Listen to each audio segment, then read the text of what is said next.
Hello students, welcome to Nursing Education. Today we are going to discuss supportive therapy in mental health nursing. सबसे पहले supportive therapy का introduction discuss करते हैं. Lawrence रोकलैंड जो थे वो एक साइकाइट्रिस्ट थे जिन्होंने डिस्क्राइब किया सपोर्टिव थेरेपी को. It is widely used in hospital and in community setting. अब ये हॉस्पिटल और कम्युनिटी सेटिंग दोनों में ही यूज़ की जाती है.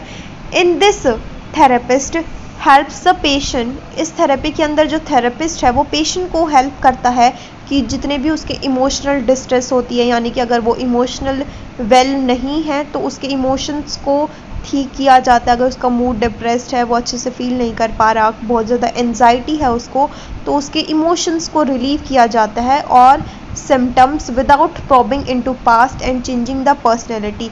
पर्सन की पर्सनैलिटी को बिना चेंज किए हुए उसके जितने भी इमोशनल डिस्ट्रेसेस उसके अंदर चल रहे हैं उनको रिलीव करने के लिए ये सपोर्टिव थेरेपी जो है वो इंट्रोड्यूस की गई थी लॉरेंस रोकलैंड के द्वारा. कब कब सपोर्टिव थेरेपी हम किसी पेशेंट को दे सकते हैं? इंडिकेशंस क्या हैं? अगर कोई पेशेंट इन डिजीज़ कंडीशन से सफ़र कर रहा है तो हम उस पेशेंट को सपोर्टिव थेरेपी प्रोवाइड कर सकते हैं. For example schizophrenia, borderline personality disorder, anxiety, post-traumatic stress, eating disorders, substance abuse, psychosis and crisis situations. Principles discuss करते हैं. First principle is patient therapist relationship has to be established. Patient और therapist का relationship establish होना ज़रूरी है. The setting from supportive therapy has to allow for activity.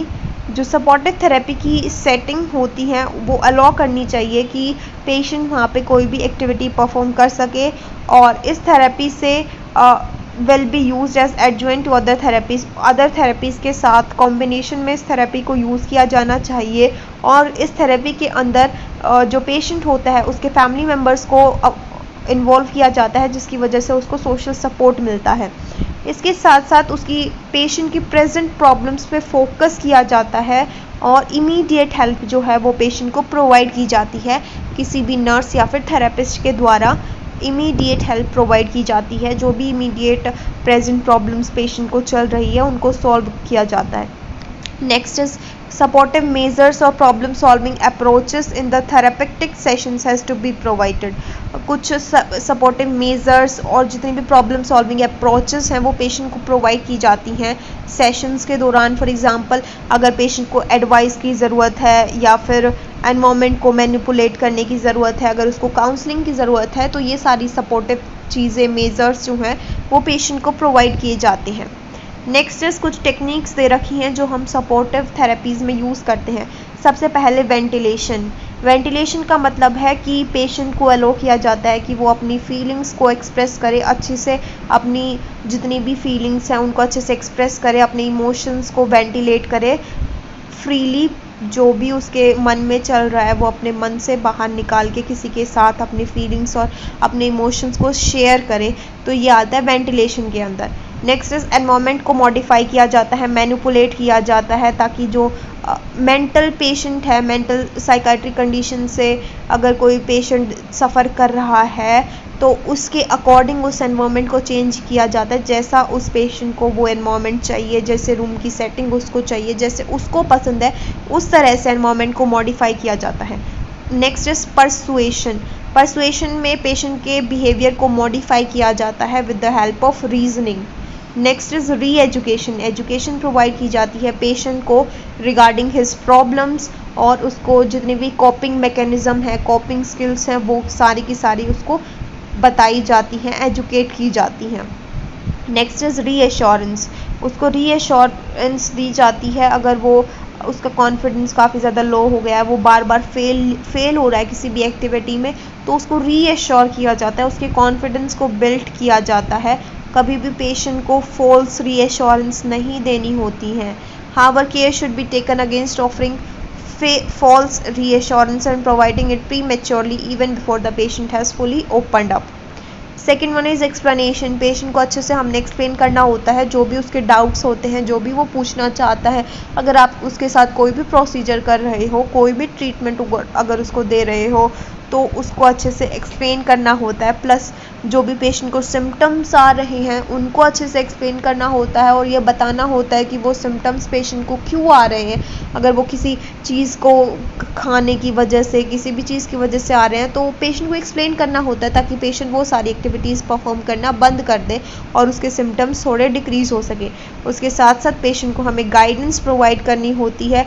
Guidance for example अगर उसकी real life में कोई प्रॉब्लम चल रही है तो उस प्रॉब्लम को सॉल्व कैसे किया जाए उससे रिलेटेड गाइडेंस, जिस भी सब्जेक्ट में जिस भी चीज़ पे अब पेशेंट को गाइडेंस की ज़रूरत होती है उसी पर्टिकुलर टॉपिक पे जो है वो पेशेंट को गाइडेंस प्रोवाइड की जाती है। नेक्स्ट इज फेजेस दे रखी हैं इस थेरेपी की, सपोर्टिव थेरेपी की। First phase is initial phase जिसके अंदर फोकस किया जाता है असेसमेंट पे, प्लस जो थेरेपिस्ट और पेशेंट का रिलेशनशिप है उसको फॉर्मुलेट करने में। असेसमेंट में उसकी फुल फिजिकल और साइकाइट्रिक इवैल्यूएशन होती है। उसके साथ साथ इसमें असेसमेंट में हम कोई भी साइकाइट्रिक पेशेंट है उसकी वीकनेसेस, स्ट्रेंथ, वो मोटिवेटेड है या फिर नहीं, लेवल ऑफ मोटिवेशन, ये सारी चीज़ें जो हैं वो मॉनिटर करते हैं, असेस करते हैं।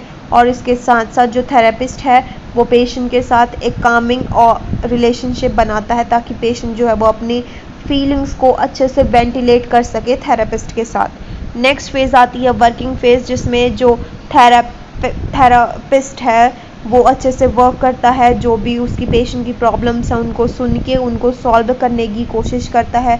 बहुत सारी वेरियस थेरेपेटिक टेक्निक्स को यूज़ करता है, अप्लाई करता है, जो हमने अभी पीछे पढ़ी, वेंटिलेशन, री एजुकेशन, री एश्योरेंस। तो ये सारी टेक्निक्स जो पेशेंट है इस फेज़ में पेशेंट के ऊपर अप्लाई करता है और उसकी प्रॉब्लम्स को सॉल्व करने की कोशिश करता है। लास्ट स्टेज आती है टर्मिनल फेज़ जिसमें पेशेंट की कंडीशन काफ़ी ज़्यादा इम्प्रूव हो जाती है इस थेरेपी के बाद, और उसमें इस फेज़ में इवेलुएट किया जाता है कि पेशेंट की जो कंडीशन है वो इम्प्रूव हुई या फिर नहीं हुई, और फिर पेशेंट का जो ट्रीटमेंट है वो ख़त्म कर दिया जाता है। तो ये होती है टर्मिनल फेज़।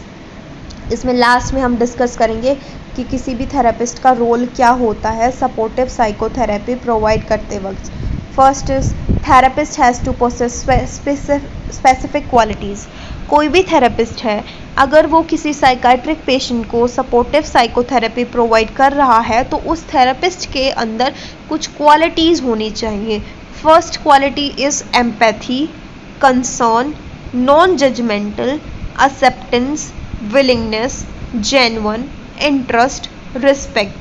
यानी कि वो जो थेरेपिस्ट है वो नॉन जजमेंटल होना चाहिए, वो पेशेंट को जज ना करे, उसका ऐसा नेचर होना चाहिए, पेशेंट जैसा है उसको वैसे ही एक्सेप्ट करना, एक्सेप्टेंस, जेन्युइन होना चाहिए, पेशेंट की बात सुनने के लिए विलिंग और इंटरेस्टेड होना चाहिए, और इसके साथ साथ वो पेशेंट की रिस्पेक्ट भी करे।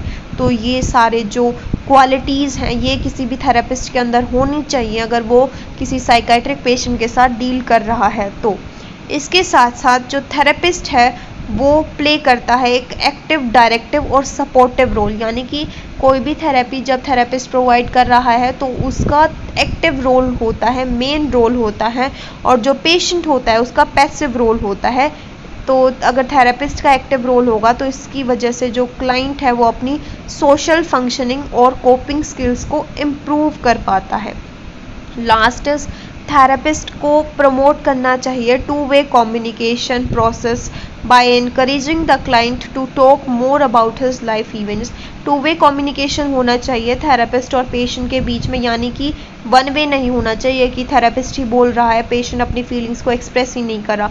दोनों लोग एक दूसरे से अच्छे से कम्युनिकेट करें।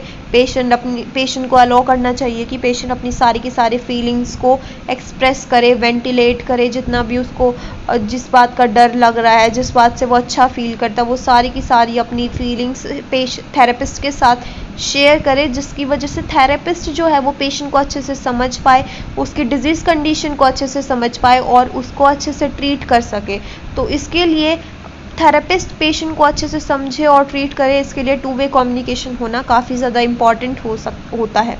तो आज हम लोगों ने डिस्कस किया कि सपोर्टिव साइकोथेरेपी क्या होती है, क्या क्या उसके इंडिकेशंस होते हैं, कौन से टेक्निक्स को यूज़ किया जाता है सपोर्टिव साइकोथेरेपी के अंदर। 3 फेजेस हमने डिस्कस करी और लास्ट में हमने थेरेपिस्ट का रोल डिस्कस किया। अगर इससे रिलेटेड आपको कोई भी डाउट है तो कमेंट सेक्शन में आप लोग कमेंट कर सकते हैं। And thank you guys for watching the video, and don't forget to like, comment, share and subscribe Nursing Education.